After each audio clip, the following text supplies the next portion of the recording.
KPCC പ്രസിഡന്റായിരുന്ന K സുധാകരനെ മാറ്റിയത് KC വേണുഗോപാലാണ്.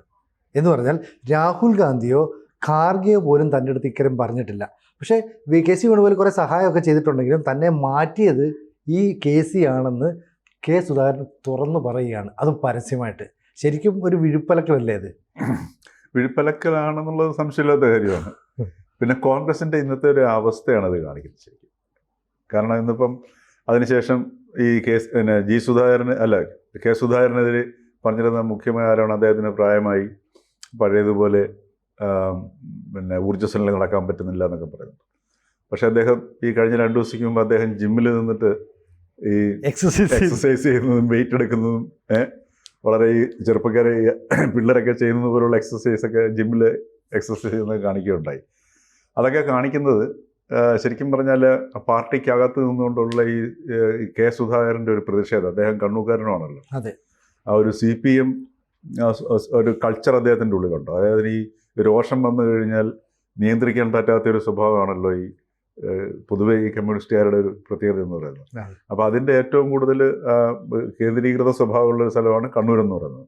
ആ വികാരം വന്നു കഴിഞ്ഞാൽ ആ വികാരം ഇങ്ങനെ പുറത്തേക്ക് തള്ളിച്ചു വിടുക എന്നുള്ളതാണ്. അപ്പോൾ അത് പാർട്ടിക്കെതിരെയുള്ള ഒരു പ്രതിഷേധത്തിൻ്റെ ഒരു ഭാഗം കൂടിയാണ് ശരിക്കും ഈ സുധാകരൻ എക്സസൈസ് സോഷ്യൽ മീഡിയയിലൊക്കെ പിന്നെ പങ്കുവയ്ക്കുകയൊക്കെ ചെയ്തത്.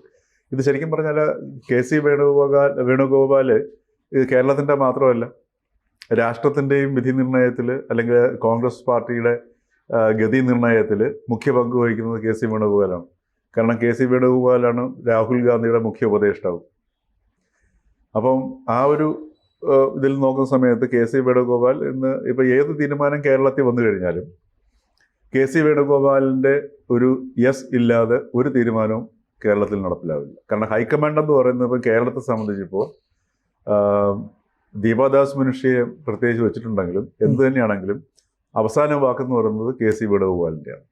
അപ്പോൾ ഇതെന്താ പ്രശ്നം എന്ന് വെച്ച് കഴിഞ്ഞാൽ എല്ലാവരും ഈ പിന്നെ ഈ വരുന്ന തെരഞ്ഞെടുപ്പിലേക്ക് അവർക്ക് ആർക്കും നോക്കാൻ കഴിയുന്നില്ല. ഇന്ന് കേരളത്തിൽ യഥാർത്ഥത്തിൽ നല്ല അനുകൂലമായ ഒരു അന്തരീക്ഷം, കേരളത്തിൽ അനുകൂലമായ അന്തരീക്ഷമുണ്ട് കോൺഗ്രസ്സിന്. അല്ലെങ്കിൽ ഈ ഇപ്പോഴത്തെ അധികാരത്തിൽ നിലവിലുള്ള സർക്കാരിന് വിരുദ്ധമായിട്ടുള്ള ഒരു വികാരം ഇവിടെ നന്നായിട്ട് അലയടിക്കുന്നുണ്ട്. പക്ഷേ അതിൻ്റെ പേരിൽ അതിനർത്ഥം സുഗമമായിട്ട് കോൺഗ്രസ് പാർട്ടി അധികാരത്തിലേക്ക് വരും എന്നുള്ളതല്ല. കാര്യം അതിലേക്ക് ഇതുവരെ ഇനി മുതൽ പുതിയ ടീം അത് ശ്രദ്ധിക്കുന്നു, അതിൽ കേന്ദ്രീകരിച്ചിട്ട് അതിൽ ശ്രദ്ധ ഊന്നിക്കൊണ്ട് പ്രവർത്തിക്കാൻ ഇല്ലയോ എന്നൊക്കെ കണ്ടറിയേണ്ട സംഗതിയാണ്. പക്ഷേ എങ്കിലും ഇതുവരെ നമ്മൾ കാണുന്നത്, കഴിഞ്ഞ ഈ 2-3 വർഷങ്ങളായിട്ട് കാണുന്നത് അടുത്ത മുഖ്യമന്ത്രി ആരാകും എന്നുള്ളൊരു ശ്രമത്തിൽ വേണ്ടിയിട്ടാണ്. KC വേണുഗോപാലിന് താല്പര്യമുണ്ട്. രമേശ് ചെന്നിത്തല വളരെ അദ്ദേഹം നേരത്തെ തന്നെ കുപ്പായൊക്കെ തയ്ച്ച് വെച്ചിട്ടുള്ളതാണ്. ചിലപ്പം പൊടിഞ്ഞു പോകാറായിട്ടുണ്ടെങ്കിൽ പുതിയ ധരിപ്പിക്കേണ്ടി വരും. അതേപോലെ തന്നെ VD സതീശൻ ഏതാണ്ടൊരു മുഖ്യമന്ത്രി അവസ്ഥയിലേക്ക് എത്തിയതുപോലെയാണ് അദ്ദേഹം പെരുമാറുന്നത്. പിന്നെ മറ്റു പലരും ഇങ്ങനെ വളരെ പതുങ്ങി നിൽപ്പുണ്ട്. സന്ദർഭത്തിൽ നിങ്ങളൊക്കെ കിടന്ന് ബഹളം ഉണ്ടാക്കുകയാണെങ്കിൽ ഇനി ഞാൻ വരാം എന്ന് പറഞ്ഞ ആഗ്രഹം പുലർത്തുന്ന കക്ഷികളുമുണ്ട്. അപ്പോൾ ഈ ഒരു സംഗതി ഇന്നത്തെ കോൺഗ്രസിൻ്റെ മൊത്തത്തിലുള്ള ഒരു അവസ്ഥയെ കാണുന്നത്. എങ്ങനെ ഈ പുതിയ ടീമിന് ഇപ്പോൾ സണ്ണി ജോസഫ് എന്ന് പറയുന്ന വ്യക്തി, അദ്ദേഹം നല്ല മാന്യനാണ്, വളരെ സൗമ്യ ഭാഷണമൊക്കെ പാലിക്കുന്ന ഒരു വ്യക്തിയാണ്. പക്ഷേ അദ്ദേഹത്തിന് ഈ പുതിയ ഒരു ഘട്ടത്തിലേക്ക് എങ്ങനെ കോൺഗ്രസിനെ കൊണ്ടുപോകാൻ കഴിയും എന്നുള്ളതിന് അദ്ദേഹത്തിൻ്റെ ഇതുവരെയുള്ള പെർഫോമൻസ് വെച്ച് നോക്കുമ്പോൾ നമ്മുടെ മുമ്പിൽ ഒരു പ്രതീക്ഷയോ അതല്ലെങ്കിൽ ഒരു സാധ്യതയോ നമ്മുടെ മുമ്പിലേക്ക് തെളിഞ്ഞു വരുന്നില്ല. അപ്പോൾ KC വേണുഗോപാൽ കൃത്യമായിട്ട് പ്ലാൻ ചെയ്തിട്ട് തനിക്ക് താല്പര്യമുള്ള ആൾക്കാരെ കൊണ്ടുവെക്കുന്നു, താൻ പറഞ്ഞാൽ കേൾക്കുന്ന ആൾക്കാരെ കൊണ്ടുവെക്കുന്നു. ഇവിടേക്ക് VD സതീശനെ വെട്ടാൻ എളുപ്പമാണ്, അല്ലെങ്കിൽ രമേശ് വരാതിരിക്കാനുള്ള കാര്യങ്ങൾ ചെയ്യാം. അപ്പോൾ രാഹുൽ ഗാന്ധിയെ പറഞ്ഞ് കൺവിൻസ് ചെയ്യിച്ചാൽ KC വേണുഗോപാലിന് കേരളത്തിലേക്ക് വരാം. കാരണം അടുത്തങ്ങ് കേന്ദ്രത്തിൽ ഇനി കോൺഗ്രസ് അധികാരത്തിൽ വരുന്ന പ്രതീക്ഷയില്ല. ഒരു പക്ഷേ രാഹുൽ പോലും തടഞ്ഞാൽ രാഹുലിനെ വെട്ടി KC കേരളത്തിലേക്ക് വരാൻ പോലും തയ്യാറാണ്. അതല്ലേ അവസ്ഥ? അതെ, അത് KCയുടെ ഒരു മുഖ്യമന്ത്രി മോഹത്തിൻ്റെ ഒരു പ്രതിഫലനമാണ് സുധാകരനെ മാറ്റിയത്. അതോടൊപ്പം തന്നെ ഈ കോൺഗ്രസിലെ പുതുരക്തത്തെ ഇപ്പോൾ സണ്ണി ജോസഫിനെ പഴയ തലമുറയിൽ സണ്ണി ജോസഫിനെ കൊണ്ടുവന്ന് അതല്ലെങ്കിൽ അതിന് മുമ്പ് മറ്റേ ആൻ്റണിയെ കൊണ്ടുവരാനായിട്ട് തീരുമാനിച്ചിരുന്നതാണ്. അപ്പോൾ ഒന്ന് ആലോചിച്ച് നോക്കണം. ആന്റോ ആന്റണി എന്ന് പറയുന്ന ഒരു നേതാവിനെ KPCCയുടെ അധ്യക്ഷ സ്ഥാനത്തേക്ക് കൊണ്ടുവരാനായിട്ട് ഹൈക്കമാൻഡ് ഏകദേശം ധാരണയായതായിരുന്നു. അത് കേരളത്തിലെ കോൺഗ്രസ്സുകാർ പോലും അവർക്ക് പോലും അറിയത്തില്ല ഈ ആന്റോ ആന്റണി എന്താണ് ഈ പാർട്ടിക്ക് വേണ്ടി. കെ മുരളീധരൻ പറഞ്ഞാണ്, ഫോട്ടോ കണ്ടാൽ പോലും തിരിച്ചറിയത്തില്ല. അതിനുശേഷം അദ്ദേഹത്തിന്റെ അനുജന്മാരെ കുറിച്ചും അദ്ദേഹത്തിന്റെ പ്രവൃത്തികളെ കുറിച്ചും അദ്ദേഹത്തിന്റെ അനുജന്മാരുടെ പ്രവൃത്തികൾ എങ്ങനെയാണ് അദ്ദേഹത്തിന്റെ പ്രവൃത്തികളായിട്ടൊക്കെ ബന്ധപ്പെട്ടിരിക്കുന്നു എന്നൊക്കെ പറഞ്ഞിട്ട് ഒട്ടനവധി പ്രചരണങ്ങളും വാർത്തകളും ഒക്കെ പുറത്തേക്ക് വരികയുണ്ട്. വിശേഷിച്ചും ഈ സാമൂഹ്യ മാധ്യമങ്ങളുള്ള കാലമാണ്. അതെ. അപ്പോൾ അതുമൊക്കെ വന്നപ്പോഴത്തേക്കാണ് അവസാന നിമിഷമാണ് ആന്റോ ആന്റണി മാറ്റപ്പെടുന്നത്. അപ്പോൾ അതിനകത്ത് അവിടെയൊക്കെ ശ്രദ്ധിക്കുന്നത് മനസ്സിലാക്കണം. അവിടെ ഈ കേരളത്തിലെ സാമുദായിക സമവാക്യങ്ങൾ നോക്കണമല്ലോ. അപ്പോൾ സഭയുടെ സമവാക്യങ്ങൾ നോക്കണം. ആ സഭയുടെ സമവാക്യം ഉറപ്പാക്കണം. അത് സണ്ണി ജോസഫിലൂടെ ഉറപ്പാക്കി. അതോടൊപ്പം തന്നെ ഈ ഒരു സ്വന്തമായ ഒരു ഗ്രൂപ്പ് ഉണ്ടാക്കി മുന്നോട്ട് പോകാൻ ത്രാണിയില്ലാത്ത, അതല്ലെങ്കിൽ അതിനുള്ള ശേഷിയില്ലാത്ത, അല്ലെങ്കിൽ അതിനുള്ള ഒരു ചരിത്രമില്ലാത്ത ഒരു വ്യക്തിയും വേണം പ്രസിഡന്റ് സ്ഥാനത്തേക്ക് വരാനായിട്ട്. അതും സണ്ണി ജോസഫിലൂടെ സാധ്യമാക്കി. മാത്രമല്ല സുധാകരനെ ന്യൂട്രലൈസ് ചെയ്യുകയും ചെയ്തു. കാരണം സുധാകരൻ്റെ ഒരു നോമിനിയായിട്ട്, പ്രതിനിധിയായിട്ടാണ് സണ്ണി ജോസഫ് വന്നിരിക്കുന്നത്. അപ്പോൾ ഒരു ഒട്ടനവധി സംഗതികളിലൂടെ ഉണ്ടാകാമായിരുന്ന ഒരു അട്ടിമറിയെ മുൻകൂട്ടി കണ്ടുകൊണ്ട്, ഉണ്ടാകാൻ സാധ്യതയുള്ള അട്ടിമറിയെ മുൻകൂട്ടി കണ്ടുകൊണ്ട് അട്ടിമറിച്ചിരിക്കുകയാണ് KC വീണ കളിച്ചിരിക്കുന്നത്. അതേപോലെ തന്നെ ഇപ്പം പുതിയ മുഴുവൻ അഴിച്ചുപണിയിലേക്കാണ് വരുന്നത്.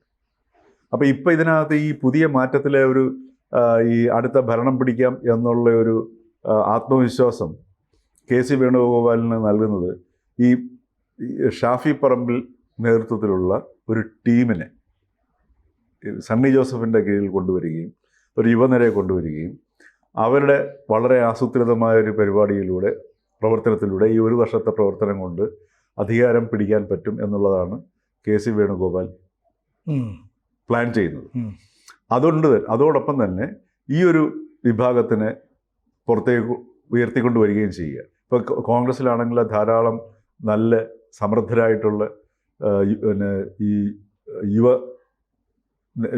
നേതൃനിരയുണ്ട്. യുവ നേതൃനിരയും മധ്യവയസ്സിലേക്ക് എത്തിയ നേതൃനിരയൊക്കെ നന്നായിട്ട് കോൺഗ്രസ്സിലുണ്ട് താൻ. അപ്പോൾ ആ ഒരു ഗ്രൂപ്പിലൂടെ കോൺഗ്രസ്സിനെ അധികാരത്തിലേക്ക് അവരെ ഈ വരുന്ന ഒരു വർഷം കിട്ടുന്ന സമയം കൊണ്ട് പ്രചാരണം നടത്തി താഴേക്കിടയിലേക്ക് പ്രവർത്തനങ്ങൾ ശക്തമാക്കി അധികാരം പിടിച്ചെടുക്കാം എന്നുള്ളതാണ് KC വേണുഗോപാലിൻ്റെ ഒരു പ്ലാൻ. പഴയ ഗ്രൂപ്പ് ഒന്നും, പ്രായം കൊണ്ട് തന്നെ പഴയ ഗ്രൂപ്പ് ഇനി പ്രവർത്തിക്കാൻ ബുദ്ധിമുട്ടാണ്. അതെ, അവിടെയൊക്കെയാണ് ഇതിൻ്റെ ഈ തന്ത്രങ്ങൾ മനസ്സിലാക്കേണ്ടത്. ഉദാഹരണത്തിന് A ഗ്രൂപ്പ്, I ഗ്രൂപ്പ്, ഇതൊക്കെ എന്ന് പറഞ്ഞാൽ പുതിയ തലമുറയിലുള്ള കോൺഗ്രസ്സുകാർക്ക് പോലും ഇതിൻ്റെയൊക്കെ ഡൈനാമിക്സ് അല്ലെങ്കിൽ ബലതന്ത്രങ്ങൾ എന്താണെന്നുള്ളത് അവർക്ക് പോലും അറിയില്ല. അപ്പോൾ ആ ഗ്രൂപ്പുകളൊക്കെ ഈ പണ്ട് നിലവിലുണ്ടായിരുന്ന ഗ്രൂപ്പുകളൊക്കെ കൊണ്ട് മാറിയിട്ട്, മാത്രമല്ല ഗ്രൂപ്പ് സമവാക്യങ്ങളുടെ രീതികൾ പോലും മാറി. മുൻപ് ഇപ്പോൾ K കരുണാകരനും ആന്റണിയും ഉണ്ടായിരുന്ന സമയത്ത് ആ ഗ്രൂപ്പിനൊരു വ്യക്തതയുണ്ടായിരുന്നു. അതിനുശേഷം വീണ്ടും ഗ്രൂപ്പുകൾ വന്നു. ഉമ്മൻചാണ്ടിയുടെ മരണത്തോടു കൂടി ആ ഉമ്മൻചാണ്ടി എന്നുള്ള ഒരു അച്ചുതണ്ട് മാറുന്നു.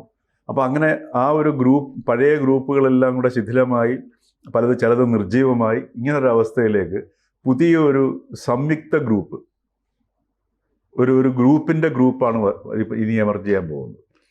അപ്പോൾ അതിനകത്ത് ഈ പറഞ്ഞതുപോലെ ഇപ്പോൾ VD സതീശനും അതിൻ്റെ ഒരു ഭാഗമായിട്ട് നിൽക്കുന്നുണ്ടെങ്കിൽ പോലും ആ ഗ്രൂപ്പ് വളരെ ശക്തമാകുകയാണെങ്കിൽ നിർണായക സമയത്ത് വേണമെങ്കിൽ VD സതീശനെയും വെട്ടാം.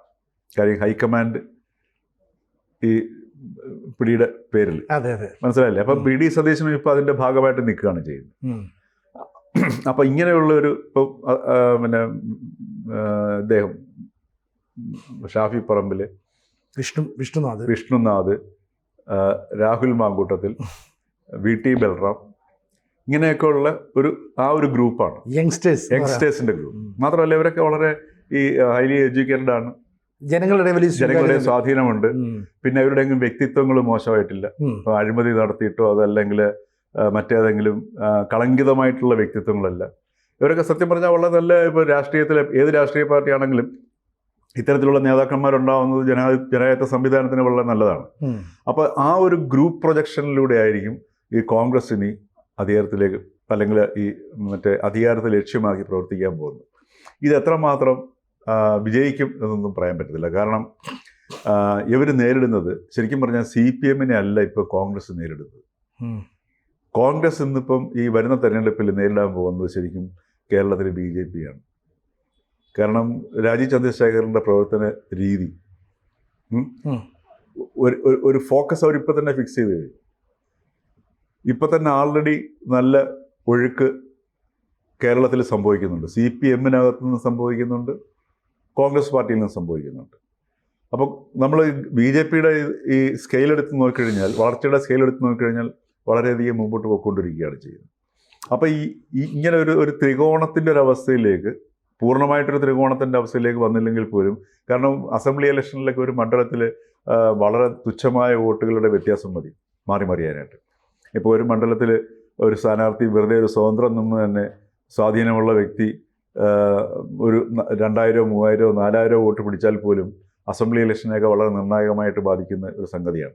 അപ്പോൾ അങ്ങനെ ഒരു സാഹചര്യത്തിൽ ഇവർ ശരിക്കും ഒരു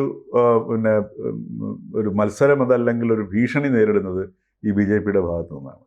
അപ്പോൾ അതിനെയും കൂടെ മുന്നിൽ കണ്ടുകൊണ്ടാണ് ഈ ഒരു പുതിയൊരു ഗ്രൂപ്പിനെ മുമ്പോട്ട് കൊണ്ടുവരികയും പ്രവർത്തിപ്പിക്കുകയും ചെയ്യാൻ പറ്റും. പക്ഷേ ഇതുവരെ കോൺഗ്രസ്സിനൊരു ഫോക്കസിലേക്ക് എന്താണ് തങ്ങളുടെ, ഇപ്പോൾ ഉദാഹരണത്തിന് സണ്ണി ജോസഫിൻ്റെ വികസന സങ്കല്പം നമുക്കറിയാമോ? ഇപ്പോൾ എന്ത് തന്നെയാണെങ്കിലും ഇപ്പം CPM-നെ സംബന്ധിച്ചിട്ട് അവർക്ക് വ്യക്തമായൊരു പാർട്ടിയുടേതായിട്ടുള്ള നിലപാടുകളും അജണ്ടകളും ഉണ്ട്. BJP ആൾറെഡി വ്യക്തമാക്കിയുള്ളൂ, അവർ ആവർത്തിച്ച് ഉറപ്പിച്ചുകൊണ്ടിരിക്കുന്നു. ഇതുവരെ കോൺഗ്രസിൻ്റെ എന്താണെന്നുള്ളത് നമുക്കൊരു വ്യക്തതയില്ല. അപ്പോൾ ഇങ്ങനെയൊക്കെയുള്ള ഈ അവ്യക്തതയിലാണ് ഇത്തരത്തിലുള്ള നേതാക്കന്മാരുടെ സാധ്യതകൾ മുഴുവൻ കിടക്കുക. അപ്പോൾ ഈ അവ്യക്തമായ ഒരു അന്തരീക്ഷത്തിൽ ആ അവ്യക്തതയിൽ നിന്നൊരു പ്രത്യേക റൂട്ടിലൂടെ ഒരു വ്യക്തത ഉണ്ടാക്കി, അതല്ലെങ്കിൽ ഒരു ഗ്രൂപ്പിനെ സൃഷ്ടിച്ച് അധികാരം പിടിച്ച് അധികാരത്തിൽ വരുത്താം എന്നുള്ള ഒരു ലക്ഷ്യം തന്നെയാണ് KC വേണുഗോപാലിനെ ഈ ഒരു സുധാകരനെ ഒഴിവാക്കുന്നതിലൂടെ ലക്ഷ്യമിട്ടത്. കാരണം സുധാകരനെ ഒഴിവാക്കുന്നതിലൂടെ കുറേ ഈ പല്ലുകൊഴിഞ്ഞ സിംഹങ്ങളെയും ഒറ്റയടിക്ക് വരുന്ന തെരഞ്ഞെടുപ്പ് വരുമ്പോഴത്തേക്ക് മാറ്റി നിർത്തുകയാണ് ചെയ്യുന്നത്. അപ്പോൾ അത് തന്നെയാണ് ഇതിൻ്റെ പിന്നിലുള്ള ലക്ഷ്യം. എന്തായാലും രാഹുലിനെ വെട്ടിയിട്ടായാലും KC കേരളത്തേക്ക് വരാനുള്ള എല്ലാ ഒരുക്കങ്ങളും നടത്തുന്നു. നടക്കട്ടെ, എന്ത് സംഭവിക്കുന്നുള്ളത് നമുക്ക് കാത്തിരിക്കാം. തീർച്ചയായിട്ടും. കൂടുതൽ വാർത്തകളും വിശേഷങ്ങളും നിങ്ങളിലേക്ക് എത്താൻ ABC മലയാളം സബ്സ്ക്രൈബ് ചെയ്യുക, ബെൽ ബട്ടണും അമർത്തുക.